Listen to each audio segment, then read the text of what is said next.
On today's episode, tara at kumustahin natin ang vegetable industry sa San Ildefonso, Bulacan. What you sow, that you shall reap. Learn about relay cropping for double the harvest. Witness how the salt industry of Dasol, Pangasinan flourished because of their love for the environment. Need more energy for your athlete pigeons?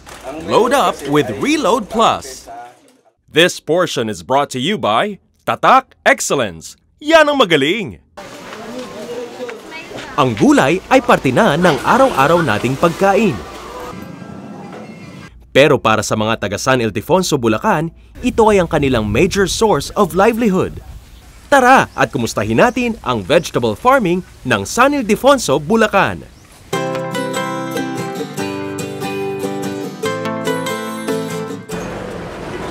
Kilala ang bayan ng San Ildefonso sa kanilang vegetable production.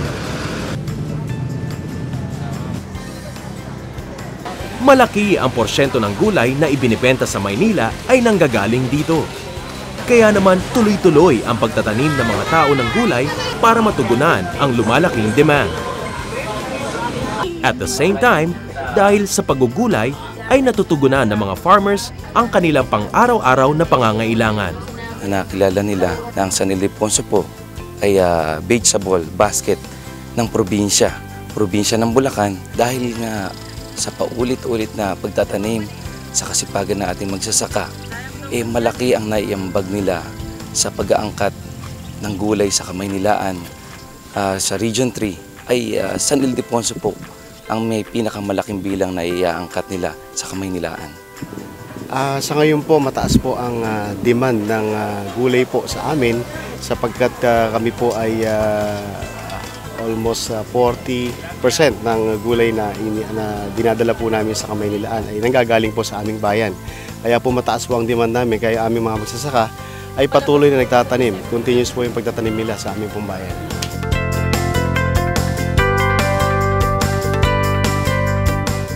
Farmers of San Ildefonso preferred cash crop because it is focused on generating profit for everyday needs in a faster way. Kumpara po yung cash crop doon sa halimbawa orchard o kaya perennial crop. Yung orchard po kasi ay it takes 10 to 15 years bago po tayo umani. Kaya po usually sa amin pong bayan, ang aming pong mga magsasaka ay pinili po ang cash crop kasi po pag nagtanim po sila, bukod sa maliit po yung kanilang investment, after few months po ay aani sila, yung pong kanilang mga pangailangan ay matutugunan po nila agad. So, ganun po kabilis.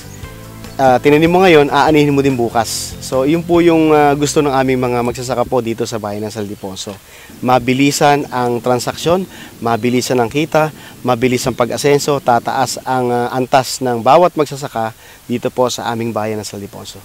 Mas madali ang maging pagkakitaan to mas mabilis ang ng kita dito. O doon sa iba tulad noon taunan, matagal ang matagal mamumuhunan ka, matagal ang pagbalik ba noon. Marami kasing talagang umasenso sila. Kailangan kasi pag nagtanim ka medyo maluwang para noon pag kumita yan, siyempre makita mo malaki ang pabalik ba sa iyo.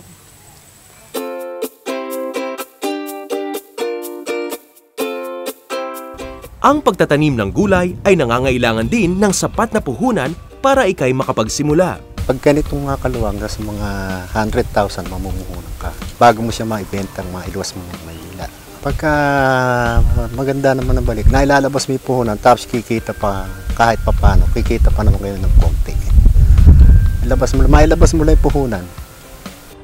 Maliban sa puhunan, kailangan din ng sapat na kaalaman sa gulay na itinatanim upang maging maayos at masagana ang ani. Mas kailangan siguro yung kaalaman talaga. Kasi hindi mo ubra yung magtatanim ka lang, hindi mo naman kabisado itatanim mo. Inuna ko itanim yung kamatis. Hintay ko magbulaklak yung kamatis. Sa ako na tinanim yung ampalaya. Para pakinabangan mo na yung kamatis dahil pag gumapang sa ibabaw, wala na, hindi na mumumong yung kamatis na yan. Paraan ng mga farmers sa Ildefonso ang pagtatanim ng dalawang klase ng gulay sa parehong lupa. Yung pong mga farmers namin kasi, let's say po sa isang hektarya, Mga 4 to 7 different kinds of vegetable ang kanilang itinatanim. Kasi po yung attitude ng mga magsasaka po sa bahay namin, let's say nalugi po sila sa 2 gulay na itinanim nila, meron pa po silang reserba na 5 para doon po sila bumawi at kumita. Karaniwan ng mga maggugulay sa Ildefonso ay nasa upland areas, kung saan kinakailangan ng sapat na supply ng tubig. Ang kagandahan sa pag-a-upland, kapag yung tinatawag namin pasiwang, pagkatagulan kasi medyo mahal ang gulay. Hindi masyadong nakapagtatanim ng gawing ibaba, kaya imang kalamangan namin sa kanila.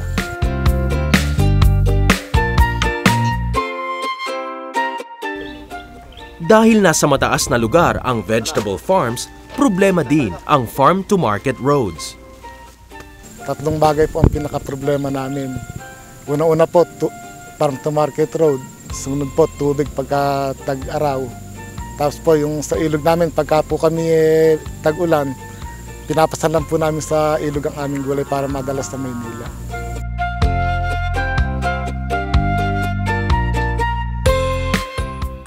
Sa kabila ng mga problema na hinaharap ng mga farmers, malaki pa rin ang potensyal ng pagtatanim ng gulay sa San Ildefonso.